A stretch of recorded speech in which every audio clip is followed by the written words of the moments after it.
In the months leading up to the 9/11 attacks on the United States Twin Towers, intelligence pointed to the rising threat of Al Qaeda. A memo for the president only with the ominous title Bin Laden determined to strike in U.S. and dated the 6th of August 2001 reported the FBI's conclusion that information gathered from approximately 70 full field investigations ongoing throughout the United States indicated patterns of suspicious activity in this country consistent with preparations for hijackings or other types of attacks. The U.S. had been nervous enough in the interim to keep the door open to the regime in Kabul, offering reassurance that the United States was not against the Taliban per se and was not out to destroy the Taliban. The problem was bin Laden. If he could be dealt with, U.S. diplomats in the region advised, we would have a different kind of relationship. He was not dealt with. At 8:24 in the morning of the 11th of September 2001, it became clear that something was very wrong. Air traffic control had been trying to contact American Airlines Flight 11 from Boston to Los Angeles for 11 minutes since instructing the pilots to climb to 35,000 feet. When a response came, it was unexpected. We have some planes, just stay quiet and you'll be okay. We are returning to the airport. At 8:46 a.m. Eastern Time, the Boeing 767 was flown into the North Tower of the World Trade Center. In the next hour and 17 minutes, 3 other passenger jets that had been hijacked came down. United 175 impacted the South Tower of the World Trade Center, American 77 was flown into the Pentagon, and US 93 crashed near Shanksville, Pennsylvania. 2,977 people died on 9/11, along with 19 terrorists. The psychological impact of the attacks, which saw the collapse of both the Twin Towers and the Pentagon building damaged, was intense. Again, it was almost 3,000 people dead. Terrorist attacks committed against embassy buildings or American troops abroad were shocking enough, but coordinated attacks against mainland targets was devastating. The haunting and terrifying footage of planes being deliberately flown into buildings and the scenes of disaster, chaos, and tragedy that occurred in the aftermath demanded an immediate and epic response. The search is underway for those who are behind these evil acts, President George W. Bush said in a televised address on the evening of the attacks. I have directed the full resources of our intelligence and law enforcement communities to find those responsible and bring them to justice. We will make no distinction, he warned, between the terrorists who committed these acts and those who harbor them.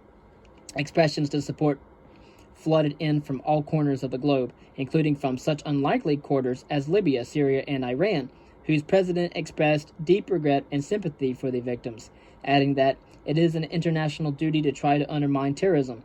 It was immediately obvious that bin Laden was behind the attacks, although the Taliban ambassador to Pakistan claimed that the former did not have the resources necessary to execute such a well-organized plan.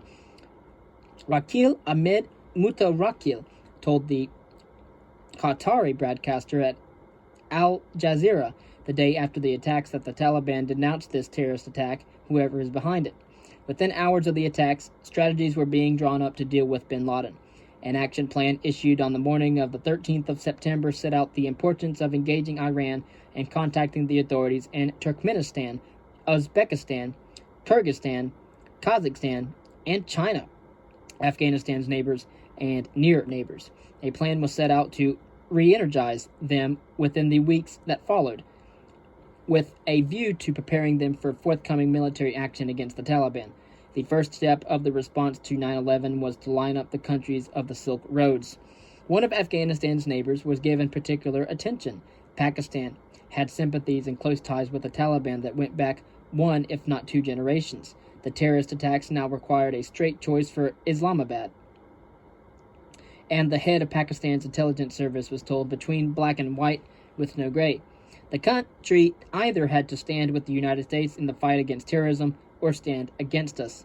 As the pieces were moved into position for an assault on Afghanistan, the Taliban were given a final ominous warning to be delivered in person either by the president of Pakistan or by his security chief. It is in your interest and in the interest of your survival to hand over all al-Qaeda leaders, to close the terrorists' camps, and allow the U.S. access to terrorist facilities. The response would be devastating if any person or group connected in any way to Afghanistan was involved in terrorist attacks on the United States. Every pillar of the Taliban regime, the curt message said, will be destroyed.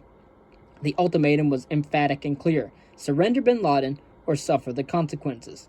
For all the efforts to track down bin Laden and destroy the capability of al-Qaeda, there was more at stake than a manhunt. In fact, attention in Washington quickly turned to the bigger picture, controlling the center of Asia decisively and properly. Influential voices argued that what was needed was a full reshaping of the countries of this region, one where United States interests and security would be radically improved. For decades, the U.S. had diced with the devil. For decades, the heart of Asia had been seen as a singularly important sphere, so much so that after the Second World War, it became routine to refer explicitly to this region as being directly relevant to the national security of the United States. Its location between East and West made it strategically crucial in relation to superpower rivalry and hegemony, while the natural resources, such as oil and gas above all, made what happened in the countries of the Persian Gulf and their immediate neighbors really matter to United States national security. By the 30th of September 2001, 3 weeks after the atrocities of 9/11, the Secretary of Defense, Donald Rumsfeld, offered the president his strategic thoughts about what the U.S. could and should seek to achieve in the near future as part of its war aim. Some airstrikes against al-Qaeda and Taliban targets are planned to begin soon, he noted, marking the start of what he referred to as a war. It was important, he wrote, to persuade or compel states to stop supporting terrorism. What he proposed next, however, was dramatic and astonishingly ambitious. If the war does not significantly change the world's political map, the U.S. will not achieve its aim. What this meant was then spelled out clearly. The United States government should envision a goal along these lines: new regimes in Afghanistan and another key state or two. He did not need to specify which states he was talking about: Iran and Iraq. The 9/11 attacks transformed the way the United States engaged with the whole world as a whole. American future depended on securing the spine of Asia, running from Iraq's western frontier with Syria and Turkey to the Hindu Kush. The vision was set out emphatically by President Bush at the end of January in 2002. By then, the Taliban had been dealt with decisively, pushed out of the major cities, including Kabul, within weeks of the start of the Operation Enduring Freedom, which involved extensive air attacks and a major deployment of ground forces. Although bin Laden was still at large, the president laid out in his State of the Union address why the U.S. had to set its sights on more ambitious goals. Many regimes that had previously been hostile to American interests have been pretty quiet since September the 11th, but we know their true nature. North Korea, a rogue state par excellence, was one, but the real focus was on the threat posed by two others, Iran and Iraq. These, along with the regime and Pyongyang, constitute an axis of evil, arming to threaten the peace of the world. Dismantling this axis was crucial. Our war on terror is well begun, but it is only begun. The determination to take control was overwhelming. Deposing existing regimes deemed destabilizing and dangerous became paramount to the strategic thinking of the U.S. and its allies. Priority was given to getting rid of clear and present dangers, with little thought to what would, could, or should happen next. Fixing short-term problems was more important than the long-term scenario. This was explicit in the plans made against Afghanistan in the autumn of 2001. The U.S. government should not agonize over post-Taliban arrangements, suggested a paper issued after the air campaign had already started. Defeating al-Qaeda and the Taliban was key. What happened afterwards could be worried about later. The same short-termism was evident in the case of Iraq, where the sharp focus on removing Saddam Hussein from power was set against a lack of planning for how the country would look in the future. The desire to get rid of Saddam had been on the agenda since the first days of the Bush administration, with the new Secretary of State, Colin Powell, asking for clarification about U.S. regime change policy in Iraq, less than 72 hours after George Bush's inauguration and months before 9/11. In the aftermath of the terrorist attacks, attention turned almost immediately to Saddam Hussein. At a time when U.S. troops seemed to be taking inexorable control of Afghanistan, the Department of Defense was working hard to prepare for a major move in Iraq. The question was simple, however, as planning notes for a meeting between Rumsfeld and General Tommy Franks, Chief of General Command, made clear. How to start? These possible triggers were envisaged, all of which could justify military action. Perhaps Saddam moves against the Kurds in the north, wondered Ronald Rumsfeld in November 2001. Maybe connection to September the 11th attacks or to anthrax attacks, following mailings to several media outlets and to 2 U.S. senators in September 2001. Or what if there was a dispute over WMD inspections? This seemed a promising line as revealed by the comment that follows. Start now thinking about the inspection demands. Over the course of 2002 and at the start of 2003, pressure was ramped up on Iraq, with the issue of chemical and biological weapons and that of weapons of mass destruction taking center stage. The U.S. pursued this with an almost evangelical zeal. In the absence of incontrovertible evidence of a link between 9/11 and Baghdad, one report noted only Tony Blair could be relied on to support war, albeit at substantial political cost, while another underlined the fact that many, if not most, countries allied with or friendly towards the United States, especially in Europe, harbor grave doubts about an all-out attack on Iraq. Work, therefore, went into establishing a legal framework for full-scale war in anticipation of the likelihood that the United Nations would not give a clear mandate for action. Particular emphasis was given to building up the case that Iraq was not just determined to make weapons of mass destruction, but was also doing so covertly and obstructing inspectors from the International Atomic Energy Agency, the IAEA, at the time. In some cases, this created problems with the monitors themselves, who found their positions overstated, compromised, or even at risk altogether. In the spring of 2002, for example, Jose Bustani, the Brazilian Director General of the Organization for the Prohibition of Chemical Weapons, was ousted following a special closed session. This was the first time the head of a major international organization had been forced from their position. Information gathered from one-off and often unreliable sources was given prominence, and speculation was presented as fact, the result of a single-minded determination to make the case against Iraq and Saddam appear watertight. Every statement I make today, Colin Powell told the UN on the 5th of February 2003, is backed up by sources, solid sources. These are not assertions. What we are giving you are facts, conclusions based on solid intelligence. They were nothing of the sort, however. Barely a week earlier, a report by the IAEA had concluded that we have to date found no evidence that Iraq has revived its nuclear weapons program since the program in the 1990s, and it added further that further verification activities would be necessary. This chimed with an update released the same day, on the 27th of January 2003, by Hans Blix, head of the United Nations Monitoring, Verification, and Inspection Commission, UNMOVIC, who stated that although inspectors occasionally faced incidents of harassment, Iraq has on the whole cooperated rather well so far with the demands of inspectors. As it later emerged, there was no link between Saddam Hussein and al-Qaeda's attacks of 2001. Indeed, the millions of pages recovered from Baghdad following the invasion that began on the 19th of March 2003 have revealed conspicuously few references to terrorism at all. Rather, documents relating to the Iraqi intelligence service suggest that considerable care was taken to rein in those like Abu Abbas, leader of the Palestinian Liberation Front, which undertook some spectacular attacks in the 1980s, and made clear that no attacks should be made on American targets under any circumstances, other than in the event of a U.S. attack on Iraq. Likewise, as we now know, that the supposedly extensive and elaborate nuclear weapons program, which was so vividly real in the minds of those who saw Iraq as a threat to regional and world peace, had little basis in fact. The trailers that Colin Powell described as mobile biological weapon facilities, hidden in large groves of palm trees and moved every 1 to 4 weeks to avoid detection, turned out to be weather balloons, just as the Iraqis had said they were. The determination to get rid of Saddam Hussein at any cost went hand in hand with chronically poor planning for the aftermath. Blueprints and books produced before and as the invasion got underway set out the idyllic future that lay ahead for Iraq after liberation. The oil of Iraq, one major study claimed optimistically, was a tremendous asset.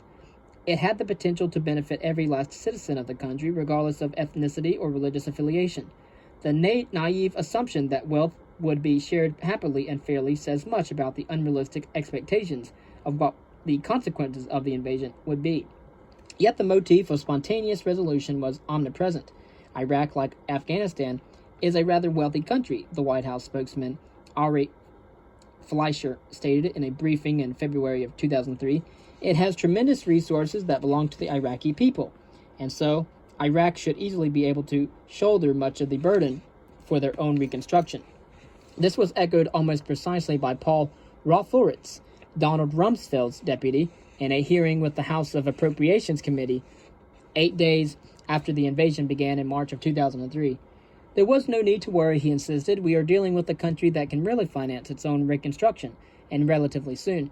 Oil revenues, he breezily predicted, would bring in $50 billion to $100 billion over the next 2 to 3 years. The idea that removing Saddam would turn Iraq into a land of milk and honey was wishful thinking on an epic scale. When troops went into Afghanistan, policy planners noted solemnly that the United States should not commit to any post-Taliban military involvement, since the United States will be heavily engaged in the anti-terrorism effort worldwide. Expectations in Iraq were similar. 270,000 troops would be needed for an invasion of the country, according to plans drawn up by the U.S. Central Command. But 3.5 years later, there would be no need for more than 5,000 ground troops. This all looked plausible when presented on PowerPoint slides to those who saw that what they wanted to see. These were light wars, in other words, ones that would be resolved quickly and enable a new balance to be established across a pivotal region of Asia. In both cases, however, the wars proved lengthy and expensive. Iraq was all but engulfed in civil war following the fall of Baghdad and the major insurgency that followed, while in Afghanistan, reaction to the intervention was as resourceful and determined as it had been against the Soviet Union in the 1980s, with Pakistan again providing crucial support for the hardline resistance fighters. Many thousands of servicemen gave their lives, while more than 150,000 U.S. veterans are listed as suffering from wounds and injuries that rank them as being at least 70% disabled. This comes on top of the hundreds of thousands of Afghan and Iraqi civilians killed or wounded in military action, or by virtue of being in the wrong place at the wrong time in crossfire, drone strikes, or car bombings as collateral damage. Financial costs galloped upwards at astonishing pace. One recent survey estimates the cost of the engagement in Iraq and Afghanistan as being as high as $6 trillion or $75,000 for every American household, once long-term medical care and disability compensation is taken into account. This represents around 20% of the rise in U.S. national debt between 2001 and 2012. That the effect of the interventions has been more limited than hoped only makes things worse. By 2011, President Obama had all but given up on Afghanistan, according to his former Secretary of Defense, Robert Gates, who realized how bleak the situation was in a meeting in the White House in March of 2001. And I do want to make mention here that now that Joe Biden is in office, one of the first things he did was pull the troops in Afghanistan out and ending a 20-year struggle with Afghanistan. As I sat there, I thought the president doesn't trust his Commander General Petraeus, can't stand Afghan President Karzai, doesn't believe in his own strategy and doesn't consider the war to be his. For him, it's all about getting out. It's a description angrily echoed by President Karzai, who had been built up, supported, and, in the view of many, enriched by the West. As a nation, he told the author William Dalrymple, Afghanistan has suffered enormously because of U.S. policy. The Americans did not fight against terrorism where it still is. They continued damaging Afghanistan and its people. There was no way to put it, he said. This is a betrayal. And as you know, the Taliban has made a resurgence in Afghanistan many times, and now that we've just the United States has just pulled out of Afghanistan again, the Taliban is now in control. In Iraq, meanwhile, there is little to show for the loss of life, the vast cost, and the dashed hopes for the future. 10 years after the fall of Saddam Hussein in Iraq, the country could be found at the lower end of the indices that track the transition to healthy democracy. On human rights, press freedom, minority rights, corruption, and freedom of speech, Iraq ranks no higher than it did under Saddam Hussein, and in some cases, it is lower. The country has been crippled by uncertainty and unrest, with minority populations subjected to catastrophic upheaval and grotesque violence. Prospects for the future look extremely bleak. Then, of course, there is the reputational damage to the West in general and to the U.S. in particular. We should avoid as much as possible creating images of Americans killing Muslims, Donald Rumsfeld advised President Bush 2 weeks after 9/11. This apparent sensitivity was quickly replaced by images of inmates being held without trial in the deliberate limbo of Guantanamo Bay, a location specifically chosen on the basis that inmates could be denied the protection allowed by the U.S. Constitution. Inquiries into the run-up to the Iraq War in the United States and the United Kingdom found that evidence had been misrepresented, manipulated, and molded to support decisions that had already been reached behind closed doors. Efforts to control the media in Iraq post-Saddam where the concept of freedom would be trumpeted by journalists using approved U.S. government information to underline hopes for a prosperous democratic future, evoked memories of a Soviet-style commissars sanctioning stories based on not reality, but on a dream. On top of that, some extrajudicial renditions, torture on an institutional scale, and drone strikes against figures deemed, but not necessarily proven, to be threats. It says a great deal about the sophistication and pluralism of the West that these issues can be debated in public, and that many are horrified by the hypocrisy of the message of the primacy of democracy on the one hand and the practice of imperial power on the other. So appalled were some that they decided to leak classified information that laid bare just how policy was created, pragmatically, on the hoof and often with little thought about international law and justice. None of this showed the West in a good sight. Something felt keenly by the intelligence agencies themselves, which have fought to keep reports of the nature and extent of torture classified, even in the face of direct challenges from the U.S. Senate itself. While attention has been focused on efforts to influence and shape Iraq and Afghanistan, it is important not to overlook the attempts to bring about change in Iran. These have included sanctions enforced dynamically by Washington, which have arguably been counterproductive. As in Iraq in the 1990s, it is clear that the effect is strongest and most pronounced on the poor, the weak, and the disenfranchised, making their bad lot even worse. Restricting Iranian oil exports, of course, has an impact on the standard of living not only of Iranian citizens, but also of people living on the other side of the world. In a global energy market, the price per unit of gas, electricity, and fuel affects farmers in Minnesota, taxi drivers in Madrid, girls studying in sub-Saharan Africa, and coffee growers in Vietnam. We are all directly affected by the power politics going on thousands of miles away. It is easy to forget that, in the developing world of global history, sense can make the difference between life and death. The enforcement of embargoes can mean silent suffocation for those whose voices cannot be heard. Mothers in the slums of Mumbai, basket weavers in the suburbs of Mombasa, or women trying to oppose legal mining activities in South America. And also that Iran is forced to disavow a nuclear program built on U.S. technology sold to a despotic, intolerant, and corrupt regime in the 1970s. As it is, apart from the diplomatic and economic pressure put on Tehran, the U.S. has constantly made it clear that it would consider using force against Iran to impose an end to the enrichment program. In the final stages of the last Bush administration, Dick Cheney claimed that he had pushed hard for strikes against Iranian nuclear facilities, even though reactors such as Bushehr are now heavily protected by sophisticated Russian Tor surface-to-air missile systems. I was probably a bigger advocate of military action than many of my colleagues, he said in 2009. Others warned him that preemptive strikes would make the situation across the region worse, not better. He has returned to the idea repeatedly. Negotiations will fail unless there is a threat of military action, he said in 2013. For example, I have trouble seeing how we're going to achieve our objective short of that, he told ABC News. The thing that the West needs to threaten and be willing to use force to get what it wants has become a mantra in Washington. Iran will have to prove that its program is really peaceful, Secretary of State John Kerry said in November of 2013. Iran should bear in mind, he warned, that the president has said specifically that he has not taken the threat of military action off the table. It is a message that he has articulated repeatedly. The military option that is available to the United States is ready, Kerry said in an interview with the Saudi-owned Al Arabiya channel in January of 2014. If necessary, he added, the U.S. would do what it would have to do.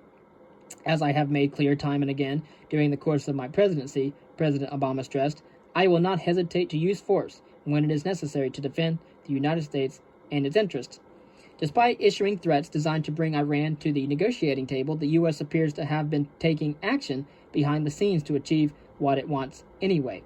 While there were several potential sources for the Stuxnet virus that attacked the centrifuges at the Natanz nuclear facility in Iran, and then other reactors across the country, multiple indicators suggest that the highly sophisticated and aggressive cyber strategies targeting the nuclear program could be traced back to the United States and directly to the White House. Cyber terrorism is acceptable, it seems, as long as it is in the hands of Western intelligence agencies. Like the threat to use force against Iran, protecting a global order that suits Western interests is simply a new chapter in any attempt to maintain position in the ancient crossroads of civilization.